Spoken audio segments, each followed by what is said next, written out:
Jelang Lebaran, warga harus lebih cermat saat memilih telur untuk menu hariannya. Sebab saat ini beredar telur infertil yang dilarang diperdagangkan untuk dikonsumsi manusia, namun di pasaran telur-telur itu dijual untuk konsumsi manusia. Inilah sejumlah telur infertil yang berhasil disita Polres Pasuruan. Telur infertil di kalangan peternak ayam disebut telur HE, yakni merupakan telur breeding atau dari ayam perusahaan pembibitan untuk menghasilkan anakan ayam. Saat ini Polres Pasuruan telah mengamankan 2 pelaku yang menjual kembali telur infertil itu. Mereka adalah Samsul Arifin dan Ikrom, keduanya dari Kecamatan Wonorejo. Mereka mendapatkan telur itu dari pabrik penetasan telur di Wonorejo. Pembelian dilakukan dengan dalih untuk pakan ternak ayam dan ikan lele.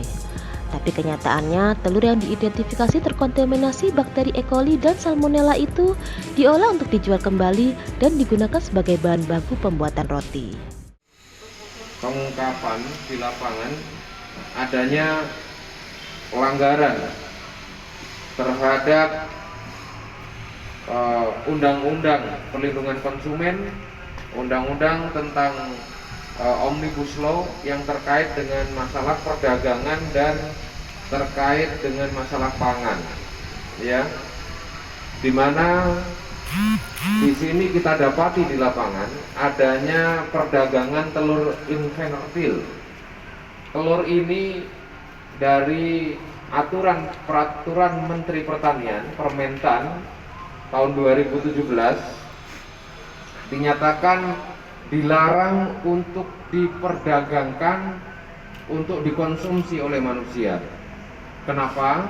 Karena telur infertil ini adalah telur yang seharusnya disiapkan untuk ditetaskan sebagai bagian dari proses breeding, pengadaan ternak ayam, yang proses awalnya dari sejak pembuatan telurnya itu sudah sangat rentan dengan zat kimia. Dia hanya bisa bertahan maksimal 7 hari. Itulah kenapa dengan pertimbangan-pertimbangan bahwa memiliki potensi berbahaya terhadap kesehatan masyarakat, karena proses pendistribusian dari produsen sampai ke end user itu butuh waktu berhari-hari, kemudian dilarang untuk diperdagangkan kaitan dengan masalah dikonsumsi oleh masyarakat. Keduanya mengaku sudah 10 bulan menjual telur infertil. Telur infertil yang rusak dipecah, kemudian diambil isinya dari cangkang untuk diolah.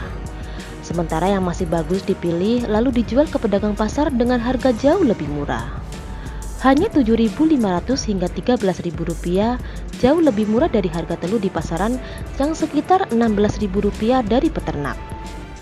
Sudah berapa lama ya? Sudah berapa lama bisnis, Mas? 10 bulan, Pak. Informasinya 10 bulan. Untungnya berapa? Ya 1,5 juta, 1,800.000. Per apa itu? Per apa? Per sekali ngambil? Per hari atau per bulan? Sekali ngambil. Berapa sekali ngambil? Satu kali ngambil. Berapa ton? Proses dalam 1 hari. Iya. Berapa ton ya? Satu kali ngambil? Berapa ton? Apa ya? Gimana?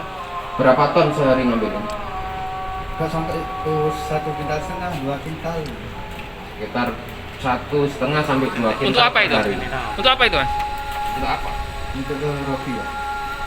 Untuk pabrik-pabrik roti. Apalagi? Udah. Itu pabrik roti rumahan atau gimana? Rumahan, Pak. Di mana aja? Di mana aja? Di Malang aja, Pak. Di mana? Ya, di wilayah Malang Raya. Dari beberapa perusahaan, berarti nggak ke pasar ya? Satu perusahaan. Iya. Wilayah Pasuruan. Pasuruan. Oh, Malang aja, Pak. Enggak, telurnya ada. Oh, Pasuruan aja. Kedua pelaku pun kini dijerat pasal berlapis. Selain Undang-Undang RI tentang Pelindungan Konsumen, juga Undang-Undang tentang Cipta Kerja dan tentang Pangan, ancamannya 4-5 tahun penjara. Dari Bangil, Kabupaten Pasuruan, Iwan Andrik melaporkan.